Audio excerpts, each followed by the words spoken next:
بسم الله الرحمن الرحيم. الحمد لله رب العالمين، والصلاة والسلام على سيد الأنبياء والمرسلين أبي القاسم محمد خاتم النبيين وآله الطيبين الطاهرين المعصومين.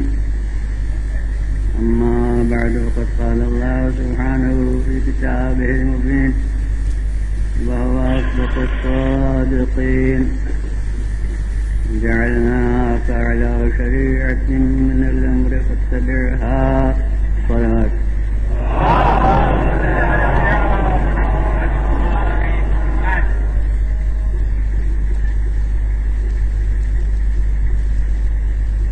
ہم نے آپ کو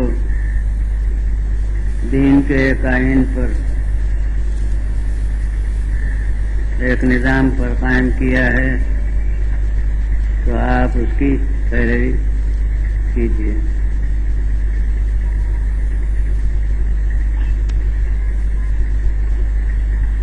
کل جو حضرات تشریف فرما تھے، اگرچہ میں نے ان کے ذمہ کر دیا تھا کہ وہ دوسرے حضرات کو بھی سلسلے کلام سے متعارف بنا دیں، مگر ظاہر ہے کہ جو آج پہلی دفعہ حضرات تشریف لائیں، ان میں سے ہر ایک سے، تو ان میں سے کسی ایک سے ملاقات نہیں ہوئی ہوگی جس میں قدرت بھی ہو موضوع کے بیان کرنے کی. اس لیے مجملاً یہ ہے کہ میں نے اب کیا کہ دنیا میں جس طرح ایک لہر چلی ہوئی ہے قانون شریعت اسلام کے نفاذ کی، اسی طرح سے ایک طبقے میں لہر چلی ہوئی ہے ترمیم شریعت اسلام کے مطالبے کی.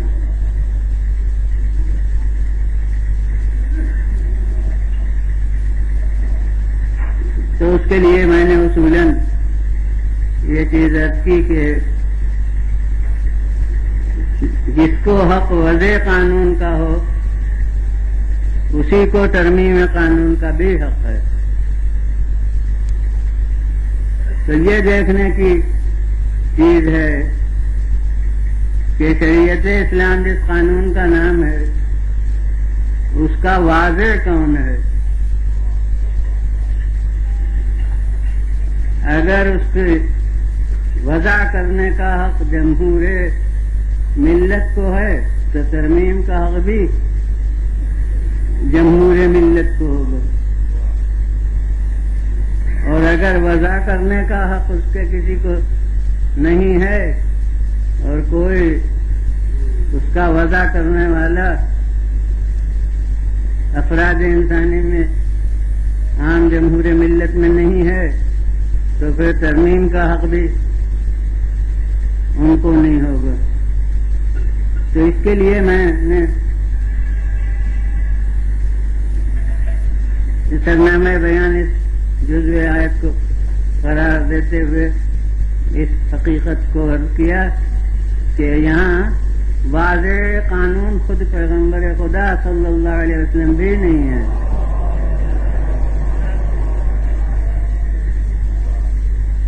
آپ بھی مبلغ قانون تھے، واضح قانون نہیں تھے.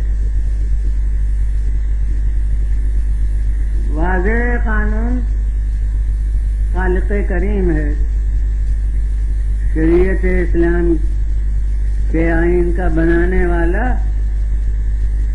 وہ ہے. اب یہ ترمیم کرنے والے حضرات جو ہیں، اور کچھ میں نے نام بھی کل لے دیے تھے کہ کون حضرات زیادہ علمبردار اس کے میرے علم میں رہے ہیں،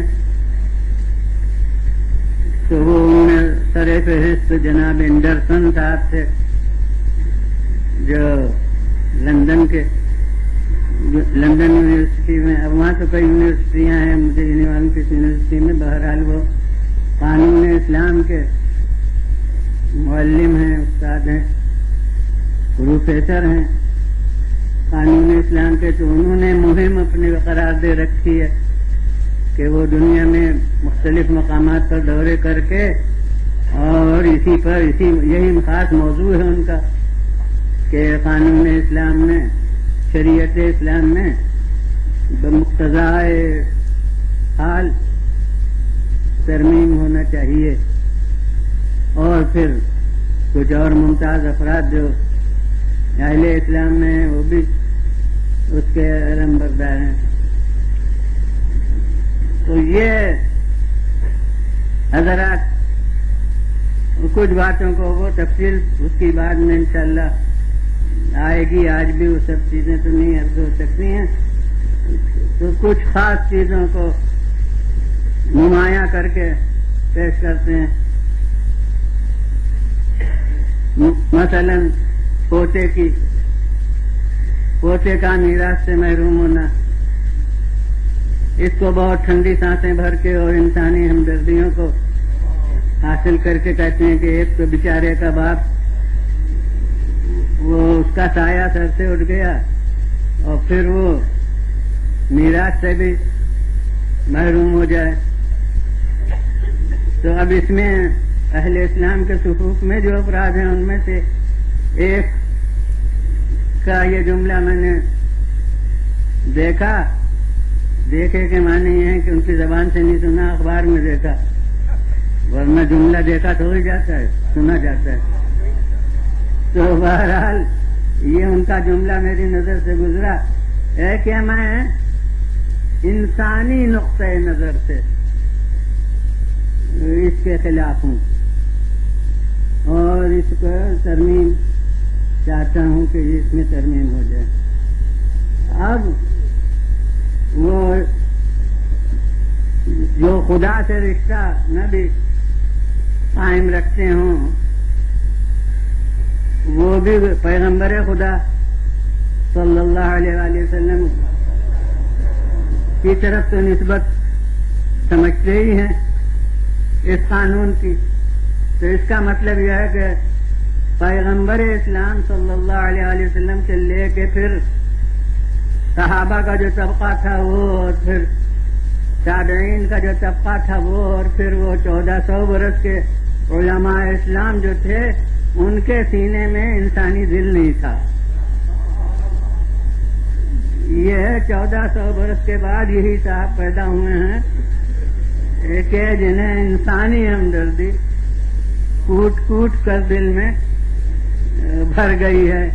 اور اس بنا پر اب اس کا دوسرا رخ یہ ہے کہ معاذ اللہ رسول اور تمام پیشوایان اسلام کسی بھی نقطۂ نظر کے جو ہوں اتنے دور میں، وہ سب بڑے بے درد اور بڑے بے رحم تھے کہ انہوں نے اس نقطۂ نظر کو سامنے نہیں رکھا اور یہ اس طرح کا مسئلہ شریعت اسلام میں موجود رہا. اور اب یہ درد اسلامی رکھنے والے افراد پیدا ہوئے ہیں جن کو، تو اب آپ ذرا غور فرمائیے، جس رسول کو خالق نے قرآن میں کہا رؤوف رحیم، یعنی جو اپنے القاب ہیں وہ اسے دے دیے. رؤوف اسماء حسنہ الہی میں سے ہے، رحیم اسماء حسنہ الہی میں سے ہے. خالق نے کہا کہ بالمومنین رؤوف رحیم، یہ مومنین کے ساتھ رؤوف بھی ہے اور رحیم بھی ہے. کیا معنی؟ یعنی جس میں کوٹ کوٹ کر انسانی ہمدردی دل میں بھری ہوئی ہے. تو اب وہ رؤوف رحیم آپ کے نزدیک بے درد تھا اور آپ بڑے درد انسانی رکھنے والے ہیں. تو اب میں کہتا ہوں کہ بس وہ لقبی حیثیت سے کوئی مسلمان ہو تو ہو، مگر ہر شخص فیصلہ کر سکتا ہے کہ جس کی رسول اسلام کے بارے میں یہ رائے ہو اس کے اسلام میں کیا مقام ہو سکتا ہے.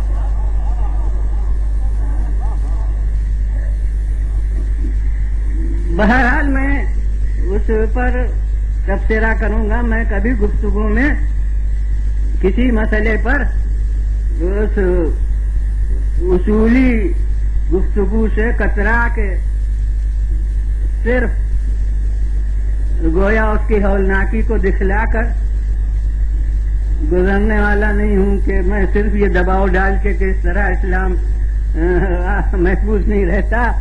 میں اس پر انشاءاللہ جس دن بھی موقع ہوگا تو انسانی نقطۂ نظر سے جو جائزہ لیا جا رہا ہے اس کا، اس پر میں تبصرہ کروں گا. بہرحال یہ ایک مسئلہ ہے، بہت زور و شور سے اس کو سب سے زیادہ غالباً یہی ہے جس کو بہت زیادہ نمایاں طور سے پیش کیا جاتا ہے. اس کے بعد مثلا تعدد ازواج کا معاملہ ہے، اور اس میں بھی مرد و عورت میں فرق کہ مرد کو حق ہے تعدد ازواج کا، عورت کو تعدد ازواج کا حق نہیں ہے. اور اب اسی کے تحت میں اسی کے ساتھ پھر ایک وسیع دائرے میں حقوق نسوان اور عورت کا موقف اسلام میں یہ ہے. اور پھر اسی کے ساتھ مسئلہ طلاق ہے کہ طلاق کا حق مرد کے ہاتھ میں شریعت اسلام نے رکھا اور عورت کو اس نے بے بس کر دیا اس معاملے میں. تو یہ چیز ہے. اور اسی طرح کے ضمناً تو یہ ان چیزوں کو پیش کر کے گویا آج کل کے افراد انسانی کو شریعت اسلام کی گویا معاذ اللہ کمزوریوں پر متوجہ کیا جاتا ہے، اور اس کی بنا کے اوپر ترمیم کا علم بلند کیا جاتا ہے کہ قانون اسلام میں ترمیم ہونا چاہیے. تو یہ تو کچھ اضافوں کے ساتھ کل کے پورے بیان کا خلاصہ ہے جو میں نے سلسلے بیان کے لیے پیش کر دیا. اب آج جو عرض کرنا ہے وہ یہ کہ اصل بنیادی چیز قانون کے بارے میں کہ اس کا واضح کون ہے اور اس میں سے ترمیم کا کس کو حق ہے، کیونکہ یہ اصول تو غالباً ہر عقل میں آنے کا ہے کہ جس کو وضع قانون کا حق اسی کو ترمیم کا بھی حق. تو اب اصل یہ ہے کہ واضح قانون کون ہونا ہے اور کون ہونا چاہیے. تو یہ بھی اصل میں کہتا ہوں بنیادی سوال نہیں. اس سوال کی اصل بنیاد ایک اور ہے، وہ یہ کہ اصل حاکم کون ہے. کیونکہ جو حاکم ہو اسی کو وضع قانون کا حق ہے. یہ نہیں ہو سکتا کہ حکومت کسی کو ہو، حکومت کسی کی ہے اور قانون بنائے کوئی اور. جس کی حکومت ہے اسی کی طرف کا قانون ہونا چاہیے. تو اب بنیادی مسئلہ یہ نہیں رہا کہ قانون بنانے کا کسے حق ہے، بنیادی مسئلہ یہ ہو گیا کہ اصل حکومت کس کی ہے. دنیا کی حکومت کا سوال نہیں ہے، وہ سیاسی مسئلہ ہے. میں دینی حکومت کو عرض کر رہا ہوں دین کے نقطۂ نظر سے کہ اصل حکومت کس کی ہے. جس کی حکومت ہے مسلمانوں کے یہاں نہیں، اسلام میں. صلوات دیجیے بلند پھر بلند آواز تو صلوات.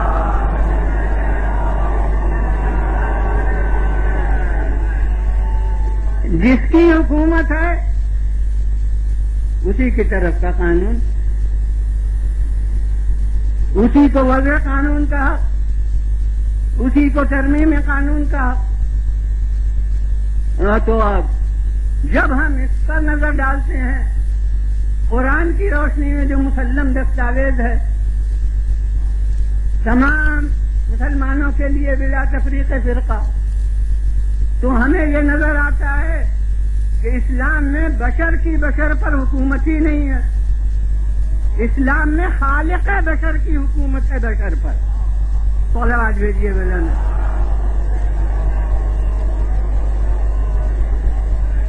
اور اس لیے دنیا میں جتنی قسم کی حکومتیں اس وقت ہیں ان میں یہ سوال ہی بیکار ہے کہ کون مطابق اسلام ہے کون خلاف اسلام، کیونکہ جتنے نام ہیں حکومتوں کے، جتنی قسمیں ہیں ان کے مختلف نام ہیں، وہ سب اقسام ہیں بشر کی بشر پر حکومت کے، اور یہاں انسان کی انسان پر حکومت ہی نہیں ہے،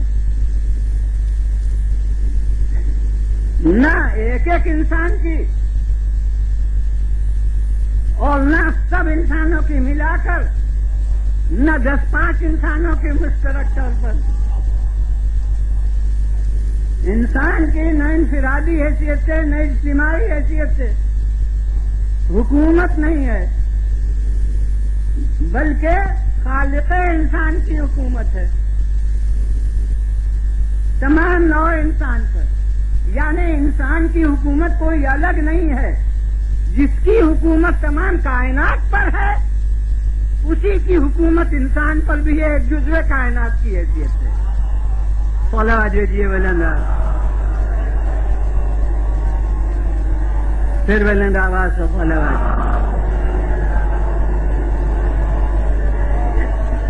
جس کے زیر حکومت آفتاب ہے، جس کے زیر حکومت مہتاب ہے، جس کے زیر حکومت آسمان ہے، جاہے کا نام جس کا نام اسلام ہو، انسان آسمان ہو، وہ سائنس کا مسئلہ کوئی حل کرنا نہیں ہے۔ آسمان بہرحال کسی چیز کا نام ہے، تو جس کے زیر حکومت آسمان ہے، جس کے زیر حکومت زمین ہے، جس کے زیر حکومت تمام کائنات ہے، یہ انسان بھی جزو کائنات ہے، بس یہ انسان بھی اسی کا محکوم ہے، اور اس کی حکومت کوئی الگ سے نہیں ہے کہ جو مانے اسی پر حکومت اور جو نہ مانے اس پر حکومت نہیں۔ یہ تو وہ حکومت ہوتی ہوگی جو رائے شماری سے ہوتی ہو، وہ تو مانے کوئی تو اس پر حکومت، اس کی حکومت ہے، اس ماننے والے پر بھی، اور جو نہ مانے اس پر بھی حکومت ہے۔ اور ممکن ہے کسی اور موضوع کے تحت میں کہیں کی مجلس میں عرض کر چکا ہوں کہ آج کل تو ایک فیشن ہو گیا ہے اعلان بغاوت کا، جناب سماج سے بغاوت اور ماں باپ سے بغاوت، خاندانی روایات سے بغاوت، ان میں سب سے اعلیٰ قسم خدا سے بغاوت۔ اس کے معنی کہ ہم اس کی حکومت کو نہیں مانتے، بغاوت کا یہ مطلب ہے کہ ہمیں اس کی اطاعت کرنا نہیں ہے۔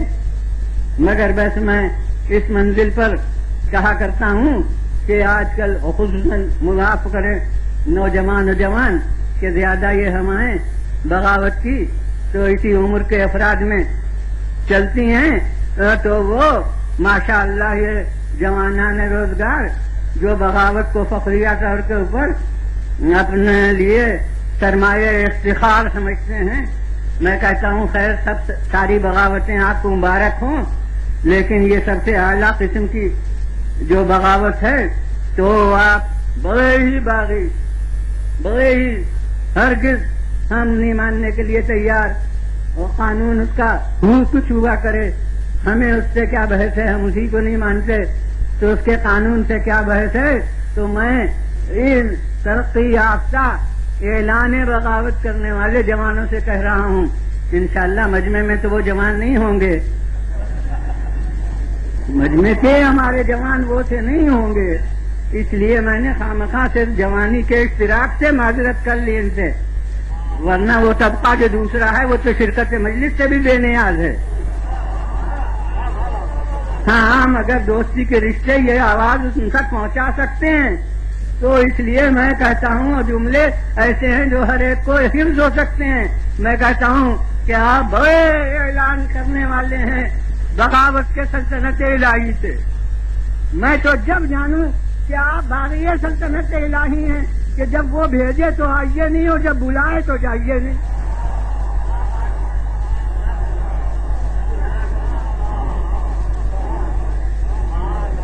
حالانکہ کتنے ہی ترقی یافتہ اعلان بغاوت کرنے والے ہوں، لیکن جب اس نے بھیجا تو چلے آئے۔ کہیے تو اس وقت تک شعور بغاوت پیدا نہیں ہوا تھا،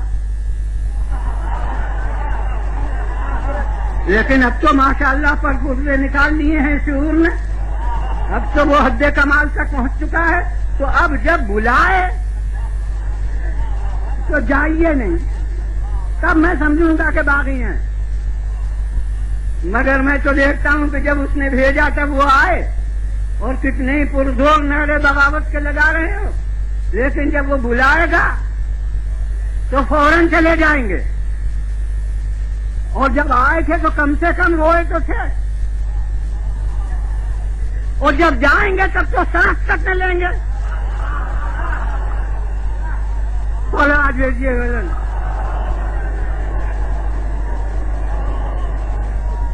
پھر ولن آواز تو بولا۔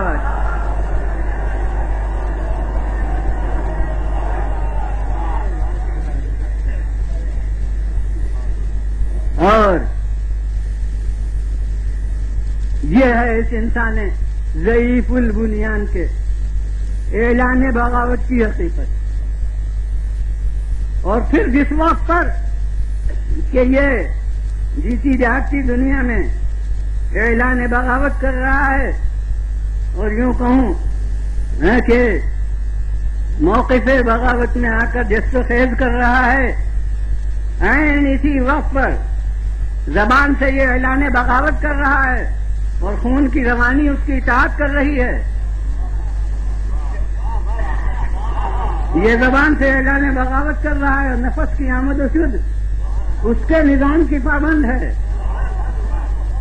یہ اعلان بغاوت کر رہا ہے اور اس کے ہر چھوٹی سے چھوٹے رگ جسم کی اور ہر چھوٹے سے چھوٹا ذرہ اس کے جسم کا، جو طبی اصطلاحوں میں بھی اس کا نام لے لیجئے اور سائنسی زبان میں جو کچھ کہہ لیجئے، میں تو عام زبان میں بات کرتا ہوں، تو جناب وہ ہر ذرہ اس کے جسم کا وہ اسی کی اطاعت کر رہا ہے جس کی بغاوت کا یہ اعلان کر رہا ہے۔ ہاتھ اس کی اطاعت کر رہے ہیں صلاحیت حرکت میں، چاہے عمل حرکت میں بغاوت کریں، پیر اس کی اطاعت کر رہے ہیں صلاحیت جنبش میں، چاہے فعلیت عمل میں اس کی کتنی مخالفت کریں۔ اس کا مطلب یہ ہے کہ اس کے دیے ہوئے اختیار سے ناجائز فائدہ اٹھا کر اعلان بغاوت کر رہے ہیں۔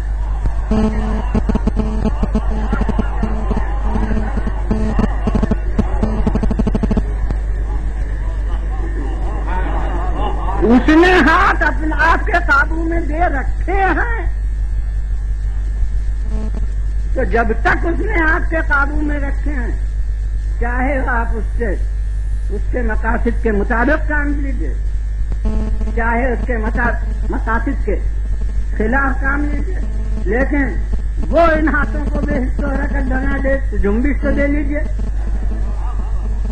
پیروں کو آپ کا تابع فرمان جب تک بنا رکھا ہے تب تک چاہے اس سے صحیح راستے پر چلیے چاہے غلط راستے پر چلیے، لیکن وہ ان پیروں کو بے حص و حرکت بنا دے تو اپنی جگہ سے جنبش تو کر لیجئے۔ زبان کو آپ کے دہن میں آپ کے ارادے کا تابع بنا رکھا ہے، تو چاہے اقرار کر لیجئے چاہے انکار کر لیجئے، لیکن وہ اس زبان کو خاموش کر دے،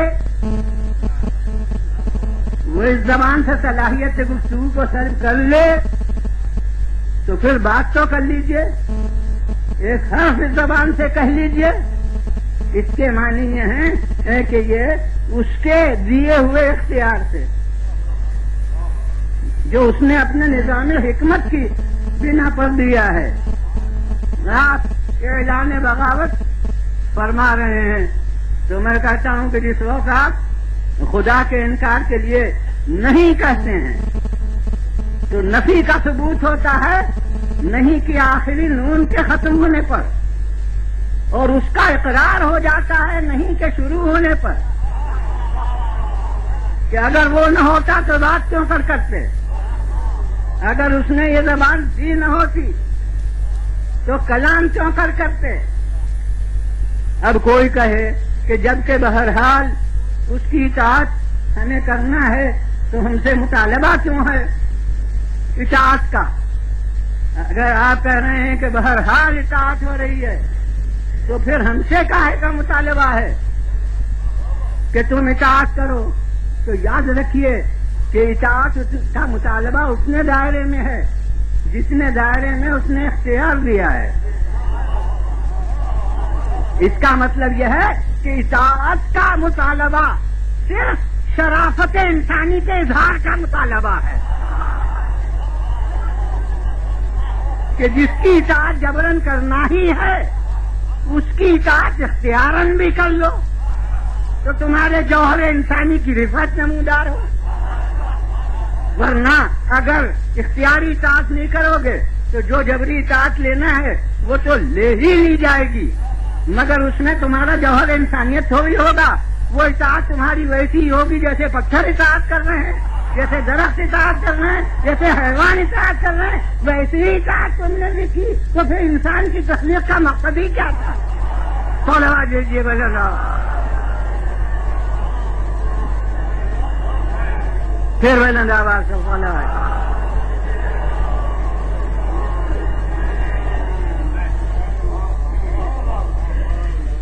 تو حقیقت میں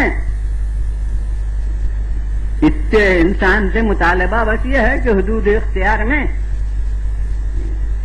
جہاں اس کو اس نے قدرت عطا کی ہے فعل و ترک کی، اس میں اس کا جوہر انسانی یہ ہے کہ وہی رخ اختیار کرے جو اس کی مرضی کے مطابق ہے، جو اس کے قانون کے مطابق ہے، اور اس راستے کو نہ اختیار کرے۔ اگر جبری اطاعت ہو تو پھر اس کو اجر کا استحقاق نہ ہوگا، ثواب کا استحقاق نہ ہوگا۔ تم اختیاری اطاعت کرو تو پھر جزا عطا کی جائے گی، تمہیں پھر اجر عطا کیا جائے گا، اور بخدا یہ ثواب پر ثواب یعنی اطاعت پر جزا، اور عذاب یعنی مخالفت پر سزا، یہ دونوں ایک ساتھ، یہی یعنی جوہر اختیار جو عطا کیا گیا ہے یہی پوری کارگاہ رسالت کی بنیاد ہے۔ دائرہ اختیار کے حدود میں، کیونکہ یہاں خالق کا کام کرانا نہ تھا، بتانا تھا، لہذا پیغمبروں کی ضرورت ہوئی، رہنمایاں نے دین کی ضرورت ہوئی کہ وہ بتائیں کہ یہ راستہ صحیح ہے، یہ راستہ غلط ہے۔ تو اب اسی پر بنیاد پھر جزا و سزا کی قائم ہوئی کہ اب جو عمل کرے گا اس کو یہ ثواب ملی۔ اسی کے لیے رسول کے القاب میں برابر سے دو لقب آئے، بشیر و نذیر، یعنی ثوابوں کے اعلان کرنا یہ بشیر کے ماتحت ہے، اور عذاب کا اعلان کرنا وہ نذیر کے ماتحت ہے۔ اب ماشاءاللہ مجمع میں قانون دان حضرات بھی ہوں گے، میں کہتا ہوں کہ یہ ثواب کا اعلان کرنا یہ بھی تفضل الہی ہے، ورنہ دنیا کی حکومتیں جو آپس کے سمجھوتے سے حکومت کرتی ہیں، ذاتاً حق حکومت تو صرف اللہ کو ہے، آپس کی قرارداد سے جو حکومتیں قائم ہوتی ہیں، ان حکومتوں میں مخالفت کی سزا ہے، موافقت کی جزا نہیں ہے۔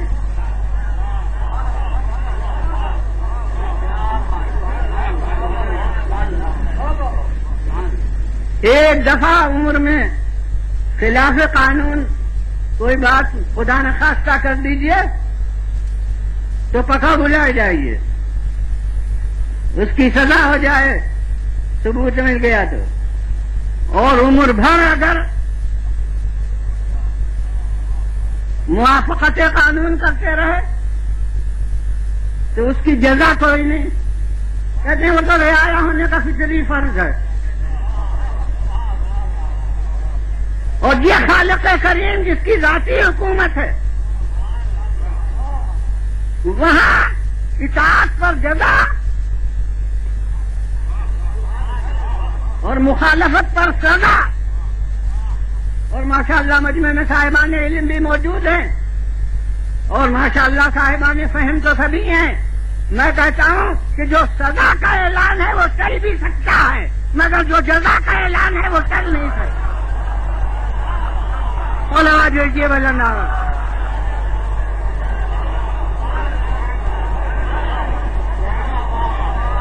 پھر بلند آواز سے صلوات۔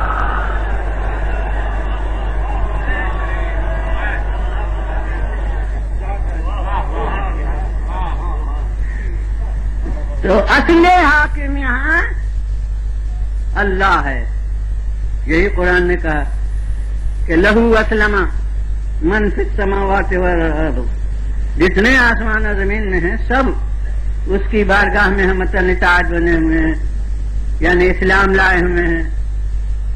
تم سے جو مطالبہ ہے وہ کوئی فطرت کے حدود سے الگ نہیں ہے، جس کی فطرت کے روح سے اطاعت ہو رہی ہے اسی کی اطاعت کا تم سے مطالبہ ہے۔ تو اصل حاکم اللہ، اور اس کے بعد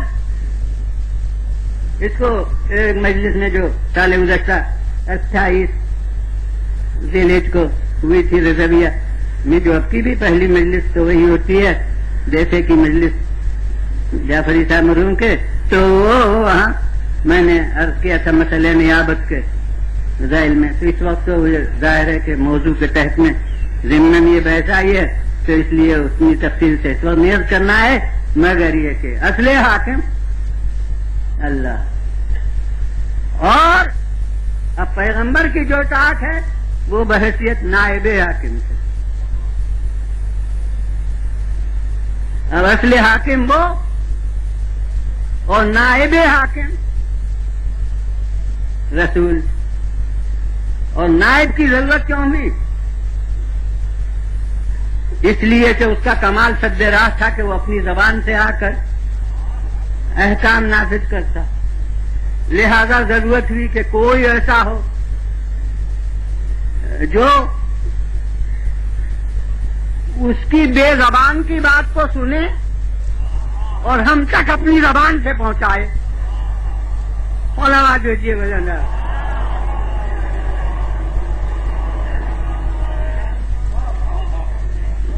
وہ درمیانی حیثیت رکھنے والا جو اپنے صفائے جوہر ذات سے اس کے فیوز کو حاصل کر سکے، اور ہمارے ساتھ اشتراک بشریت کی وجہ سے ہم تک ان احکام کو پہنچا سکے۔ وہی اپنے دور میں رسول ہوتے تھے، وہی نبی ہوتے تھے، تو وہ نائب حاکم۔ اور اب اس کے بعد اگر پیغمبر ایسا ہوتا کہ بس وہ اپنے دور حیات تک تبلیغ کرتا رہتا اور پھر چلا جاتا اور اس کا پیغام بھی ختم ہو جاتا، تو پھر ضرورت اب اسے نائب کی نہ تھی، لیکن چونکہ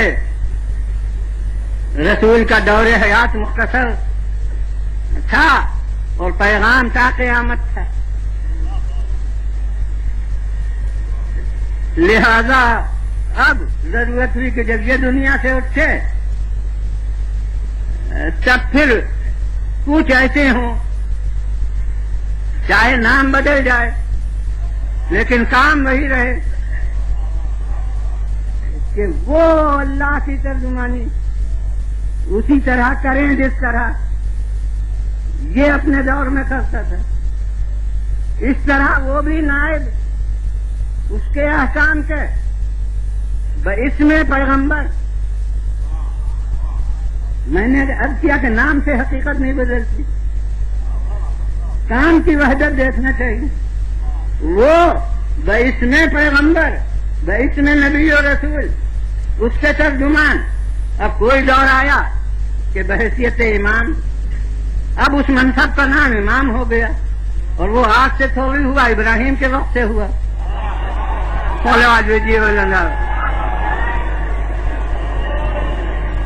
پھر بلند آواز سے پڑھا۔ اب ہر ایک محسوس کر سکتا ہے کہ اگر مجھے اپنے موضوع کا خیال نہ ہو تو درمیان میں کتنے موضوع آ جاتے ہیں کہ اگر میں انہی کا ہو رہی ہوں تو مجلس اسی پر ختم ہو جائے۔ اب یہ امامت ابراہیمی کا ذکر آ گیا ضمناً، تو وہ اس وقت سے نام چلا۔ حقیقت پہلے سے چاہے موجود ہو، مگر عہدے جو ہیں وہ ناموں سے متعلق ہوتے ہیں، تو جناب یہ نام اس وقت سے آیا، حضرت ابراہیم کے وقت سے۔ تو اب دور امامت ہو گیا، مگر ہاں کسی کے ذہن میں خلیش ہو سکتی ہے، لہذا ایک بڑی حقیقت ہے، اسے اس وقت بھی عرض کر دوں، چاہے وہ موضوع نہ ہو کہ کوئی کہے کہ یہ نام جو بدلا یہ کیا بات ہے، اور وہ پھر خاتم الانبیاء ہو گئے اور پھر یہ کام باقی رہا۔ تو میں ایک غلط فہمی کو دور کروں، وہ بہت سے ذہن کسی نہ کسی ذہن میں شاید ہو یا بہت سے ذہنوں میں ہو کہ حضرت ابراہیم کی منزل میں یہ ثبوت ہو گیا کہ امامت کا عہدہ نبوت و رسالت سے اونچا ہے۔ جبھی تو نبی ہوتے ہوئے، رسول ہوتے ہوئے، اور پھر امتحان ہو رہا ہے۔ اگر نبوت اور رسالت ذمہ دار ہوتی صلاحیت منصب کی تو امتحان کی کیا ضرورت تھی؟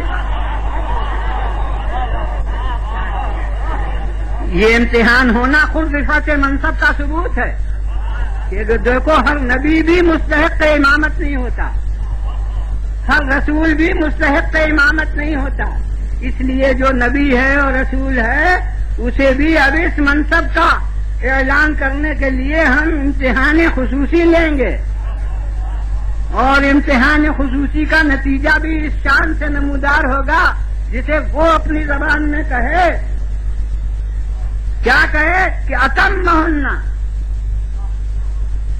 بحد کمال۔ ماشاءاللہ مجمع میں کون ہوگا جو امتحانوں کے تقاضوں سے واقف نہ ہو؟ جو امتحان دینے والے طالب علم ہیں وہ براہ راست جو نہیں ہیں وہ بھی کبھی تو دے چکے ہیں، تو امتحان کے تقاضوں سے تعلیم یافتہ مجمع میں کون ایسا ہوگا جو ناواقف ہو؟ یاد رکھیے کہ ہر امتحان میں بڑے سے بڑا درجہ وہ فرسٹ ڈویژن کا ہوتا ہے، اب فرسٹ میں بھی ایک ہی درجہ تھوڑی ہوتا ہے، اس میں بھی وہ جو فیصدی 80 ہے وہ بھی فرسٹ ہے، اور جو فیصدی 85 ہے وہ بھی فرسٹ ہے، اور اب تو معیار سنا ہے کہ فیصدی 65 سے فرسٹ شروع ہو جاتا ہے، کہیں فیصدی 70 سے ہوتا ہے، ایک وقت میں مجھے 75 یاد ہیں کہ 75 سے ہوتا تھا۔ غرض یہ کہ وہاں سے پھر کتنے درجے ہیں فرسٹ میں، ہیں سب فرسٹ اصطلاحاً، مگر اس میں بھی اب یہ نمبروں سے امتحان کے وہ درجے قائم ہوتے ہیں، فیصدی 80 ہو، فیصدی 85 ہو، فیصدی 90، مگر جناب سوا ریاضی کے اس میں تو سنا مل جاتے ہیں، مگر اور ہر موضوع میں کچھ نہ کچھ ممتحن کم کر لیتا ہے۔ فیصدی 98 ہوئے تو بہت ہوئے، اور فیصدی 99 ہوئے تو کیا کرنا، مگر فیصدی 99 بھی تو بھی ایک کی کمی، ایک کی کسر رہ گئی۔ اب یہ ممتحن وہ ہے جو مثقال کل ذرہ سے واقف، اور وہ نتیجہ امتحان کو کہہ رہا ہے فاتمہن، اس نے پورا اس امتحان کا حق ادا کر دیا۔ یعنی بعض فرق نمبروں کے ایسے ہوتے ہیں کہ وہ عدد سے ظاہر نہیں ہو سکتے، جو فیصدی 80 ہیں وہ بھی 2 ہیں اگر تو دونوں برابر نہیں ہیں۔ ممتحن کی نظر میں ان میں بھی کسی کو امتیاز ہے، مگر وہ امتیاز ایسا ہے کہ اسے عدد نمایاں نہیں کر سکتا، مگر یہ وہ عالم الغیب ہے جس کے لیے کوئی کم سے کم فرق نگاہ سے پنہا نہیں رہ سکتا، مخفی نہیں رہ سکتا۔ تو اب یہ امامت کا جو امتحان ہے اس میں وہ کہہ رہا ہے کہ پورا یعنی فیصدی 100۔ اب میں کہتا ہوں کہ اب اس سے تو میں اس نتیجے تک پہنچتا ہوں کہ نبوت تک ترک اولا کی گنجائش تھی، رسالت تک ترک اولا کی گنجائش تھی، لیکن امامت کا منصب آ گیا تو اب ترک اولا کا بھی کوئی درجہ نہیں۔ بولا دیجیے بلند آواز۔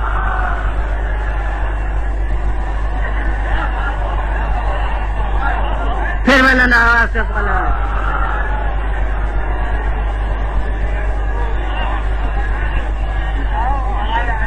اب جب اس درجے تک پہنچ گئی کامیابی تو ارشاد ہوتا ہے انی جاعلوں کا للناس اماما، میں تم کو خلق خدا کا امام بناتا ہوں۔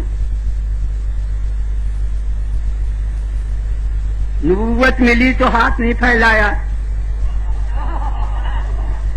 رسالت ملی تو دست سوال دراز نہیں کیا، لیکن اب امامت کا اعلان ہوا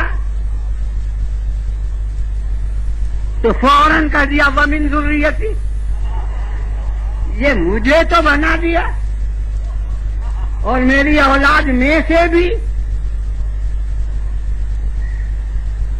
اب میں کہتا ہوں یہ کیا ہے، تب سوال نہیں کیا بلند ظرف افراد کوئی عطیہ ملے تو آگے سوال کا ہاتھ پھیلانا گویا بلندی ظرف کے خلاف سمجھتے ہیں، مگر یہ عطیہ نہیں تھا، نتیجہ امتحان تھا۔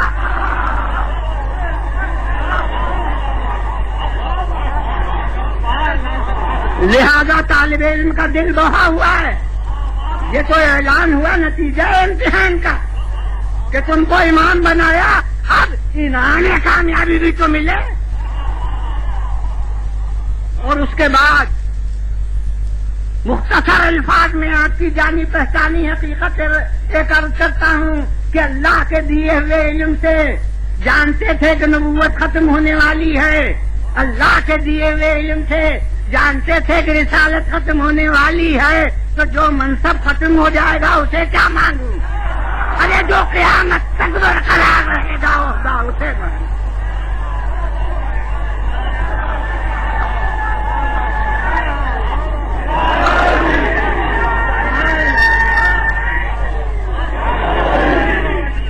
بولا دیجیے بلند آواز۔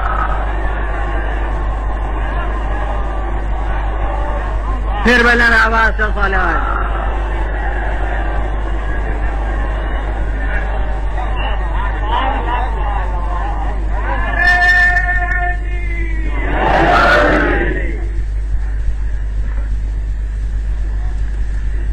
اب یہ دعا ابراہیمی خالق نے اس کے قبولیت کا اعلان فرما دیا۔ اب اس آیت کو تو میں تفصیل سے عرض نہیں کر رہا ہوں، بہرحال وہ دعا ابراہیمی تھی۔ شاہ عبدالحق محدث دہلوی نے لکھا ہے مدارج النبوہ میں، رسول نے فرمایا کہ انتہا دعوت ابی ابراہیم الیہ و الی علی، وہ دعا ابراہیم پہنچی مجھ تک اور علی تک، تو اس بنا پر چاہے میں نے اب کیا کہ بعد ذہنوں میں نہ ہو، لیکن ہمارے رسول فقط نبی نہیں ہے، فقط رسول نہیں ہے. اگر فقط نبی اور رسول ہوں تو ان کا درجہ ابراہیم سے کمتر ہو جائے، بلکہ یہ نبی بھی ہیں اور رسول بھی ہیں اور امام بھی ہیں. یہ تینوں منصب ہمارے پیغمبر کو خاص. تو وہ عہدہ ختم کر دیا جائے، جبکہ ایک ذات موجود ہے جو اس منصب کی لیاقت رکھتی ہے. اور وہ جو اس بات کو ذہن میں ہوتے تھے بہت زور دے کے کہتے تھے، جبکہ لیاقت رکھتی ہے ایک ذات، تو پھر وہ عہدہ کیوں ختم کیا جائے؟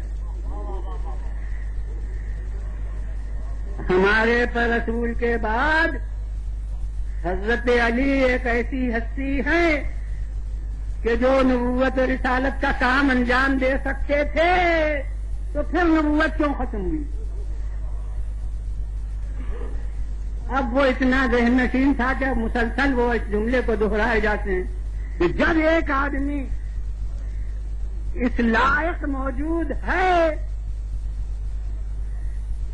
تو پھر عہدہ کیوں ختم ہو؟ اب وہ جب اپنے سوال سے پورے طور سے محدود ہو چکے اور سلسلہ اس کے دہرانے کا، اور حقیقت یہ ہے کہ اس سے پہلے میں نے اس مسئلے پر بھی غور نہیں کیا تھا، مگر جتنی دیر میں انہوں نے دہرایا اپنے سوال کو اتنی دیر میں مجھے گویا ممکن ہے کہ نہ دہراتے تو اس وقت بھی قدرت کی طرف سے جواب زبان پر آ جاتا ہے، مگر اب ظاہری اس بات سے اتنی فرصت بھی مل گئی اس پر غور کرنے کی، تو بس جو ہی وہ خاموش ہوئے ذرا، اور اب ہمتن اشتیاق بن کے انہوں نے آنکھیں دوڑ دی میرے اوپر کہ ابھی یہ کیا کرتے ہیں. تو میں نے کہا کہ جی عہدہ ہمیشہ اس وجہ سے نہیں ختم ہوتا کہ کوئی آدمی اس کے لائق نہیں رہا، بلکہ کبھی اس لیے بھی ختم ہو جاتا ہے کہ وہ کام باقی نہیں رہا.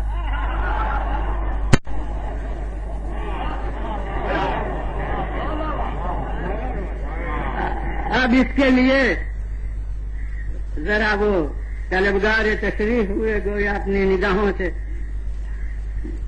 تو میں نے کہا کہ یہ تو ہر ایک کو تجربہ ہوگا کہ زمانے جنگ میں بہت سے نئے محکمے قائم ہوتے ہیں، اور جب جنگ ختم ہو جاتی ہے، اب ہندوستان ہوتا تو میں ایمرجنسی کہتا کہ ایمرجنسی کے دور میں ہمیں سابقہ اس کا رہا ہے، تو وہ ایمرجنسی کے دور میں بہت سے نئے منصب نئے ادارے قائم ہوئے، اور اب جب جنگ ختم ہو گئی، جب ایمرجنسی ختم ہو گئی، تو آدمی دوسرے کیا اس لائق بلکہ وہی رہے موجود، مگر پھر بھی وہ جگہیں ختم ہو گئیں. تو اسی طرح سے نبوت اس کے معنی ہے خبر دینا. جب تک ایک بھی خبر اللہ کے یہاں ہے جو نہیں دی گئی ہے، اس وقت تک نبی کی ضرورت ہے. رسول کے معنی ہے پیغام پہنچانے والا. جب تک ایک بھی پیغام ہے اس وقت تک رسول کی ضرورت ہے. مگر ایمان کے معنی ہے کسی راستے پر آگے آگے چلنے والا. تو جب تک وہ راستہ قائم ہے اور جب تک چلنے والے قائم ہیں تب تک اس پیشوا کی ضرورت ہے.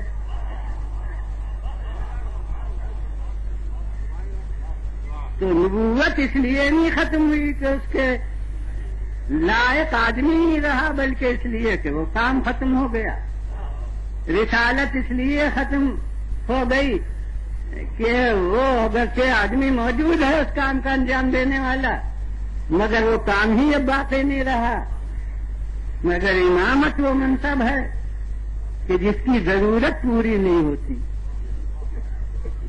جب تک راہ قائم ہے اور رہراو قائم ہے، تب تک پیش رو کی بھی ضرورت ہے۔ صلوات بھیجیے بلند، پھر بلند آواز سے صلوات۔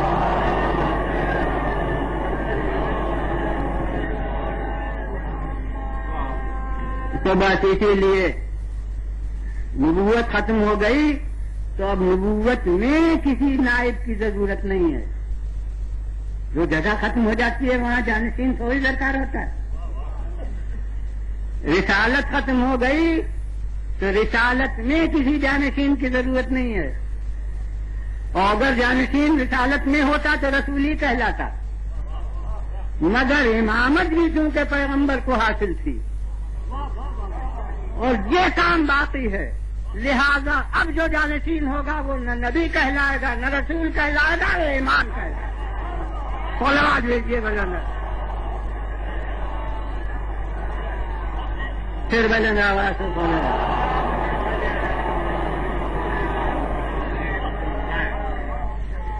اور اسی لیے خالق اعلان کرے گا خلق خدا کے سامنے کہ اطیعوا اللہ واطیعوا الرسول واولی الامر منکم، اللہ کی اطاعت کرو اور رسول کی اطاعت کرو اور اولی الامر کی جو تم میں سے ہیں۔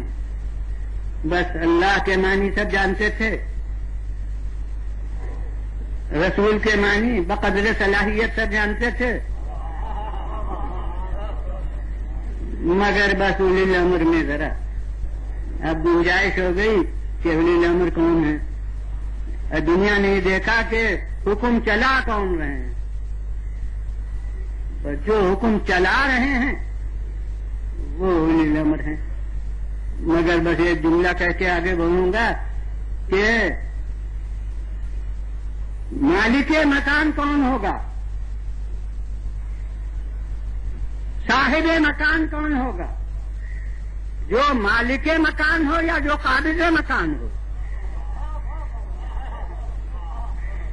بس ویسے ہی اولی الامر کے معنی صاحبان امر، تو یہ نہ دیکھیے کہ امر کے منصب پر کھڑا کون ہے، امر کی مسند پر بیٹھا کون ہے، یہ دیکھیے کہ امر کا حق اس کی طرف سے کسے ہے۔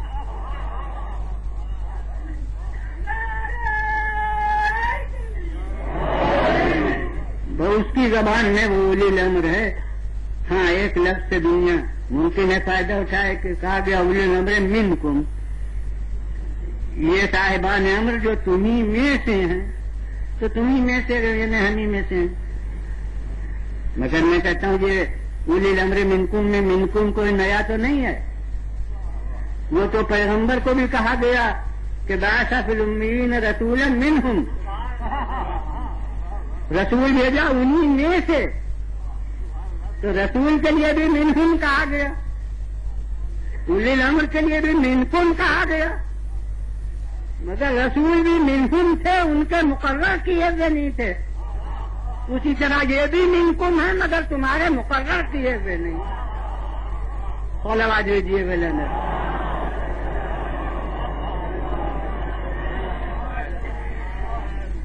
تو اب اللہ کی اطاعت ہے تو اصل حاکم ہے، اور رسول کی اطاعت ہے تو نائب حاکم کی حیثیت سے حاکم ہو، اور جو حقیقی اولی الامر ہیں ان کی طرف سے، اللہ کی طرف سے جو صاحبان امر ہیں وہ رسول کی اور خدا کی نیابت میں وہ بھی اپنے دور میں اس کے ترجمان ہیں، لہذا اس کی طرف کے وہ نائب ہیں۔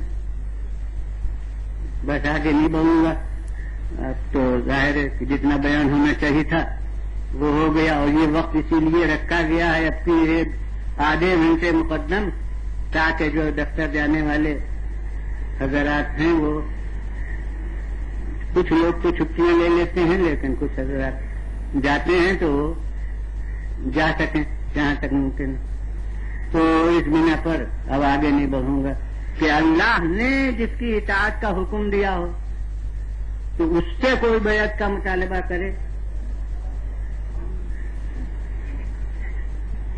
تو وہ تو کر بیعت نہ کرے، تو کر بیعت کر لے۔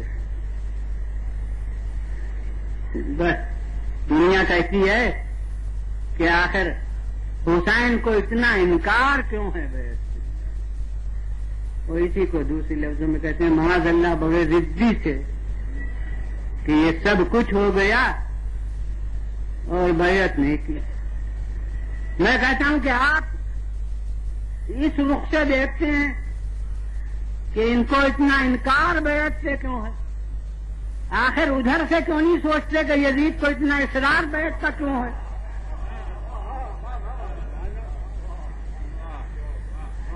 مطلب یہ ہے کہ اتنی وسیع شہنشاہیت کا جو مالک ہے اور تمام عالم اسلام جس کی اطاعت کا اقرار کر چکا ہے، اگر ایک گوشہ نشین عبادت گزار جو محلے بنی ہاشم کے ایک چھوٹے سے مکان میں رہتا ہے وہ بیعت نہ کرے تو اس کا کیا بگڑتا تھا؟ یہ پوری طاقت اس نے اپنے شہنشاہی کی کیوں صرف کر دی؟ اس سے بیعت لینے پر تو وہ جانتا تھا کہ یہ کوئی ایک فرد عرب نہیں ہے، یہ اس نظام کے نمائندہ ہیں جس کے نام پر میں حکومت کر رہا ہوں۔ تو جب تک انہوں نے بیعت نہیں کی ہے، اب یہ جو عرض کر رہا ہوں یہ میرے موضوع سے بالکل متعلق ہے، جب تک انہوں نے بیعت نہیں کی ہے اس وقت تک نظام شریعت نظام حکومت کے مقابلے میں قائم ہے۔ لیکن جس دن یہ بیعت کر لیں تو ہمیشہ کے لیے حکومت کے راستے سے شریعت ہٹ جائے گی۔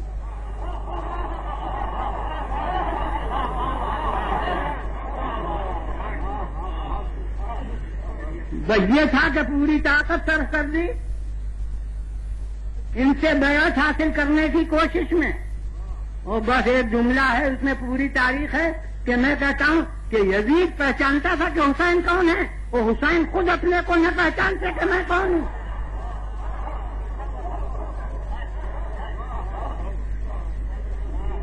تو بس جس لیے یزید کو اصرار تھا انتہائی،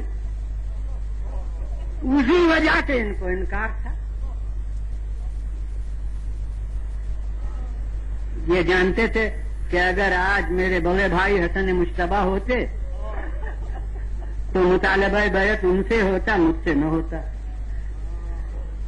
اگر ہمارے پدر بزرگوار حضرت علی مرتضیٰ ہوتے تو جو کچھ لڑائی لڑنا ہوتی وہ ان سے لڑی جاتی، ہم سے نہ لڑی جاتی۔ اور اگر میرے نانا حضرت محمد مصطفیٰ صلی اللہ علیہ وسلم ہوتے تو جو کچھ سند جواز حکومت کی مانگنا ہوتی وہ ان سے مانگی جاتی، ہم سے نہ مانگی جاتی۔ تو چونکہ میرے نانا نہیں ہیں، میرے باپ نہیں ہیں، میرے بڑے بھائی نہیں ہیں، میں ہوں، لہذا مجھ سے بیعت طلب کی جا رہی ہے۔ تو اگر میں بیعت کر لوں تو یہ ایسا ہے جیسے میرے بڑے بھائی ہوتے اور وہ بیعت کر لیتے، اور اگر میرے والد بزرگوار ہوتے وہ اطاعت کر لیتے، اور اگر میرے نانا ہوتے تو وہ تسلیم کر لیتے۔ یعنی میرا بیعت نہ کرنا یہ در حقیقت ان سب کا بیعت نہ کرنا ہے، اور اگر میں بیعت کر لوں تو اس کے معنی یہ ہے کہ ان سب نے اطاعت کر لی۔ اور پھر میں تو شروع سے یہی عرض کر رہا ہوں، میرا موضوع یہی ہے کہ اصل ان کا پیغام تھوڑی ہے، اصل نظام ان کا تھوڑی ہے، تو ہم نے بیعت کر لی، اس کے معنی یہ ہے کہ اس صاحب نظام نے مان لیا جس کا نظام ہے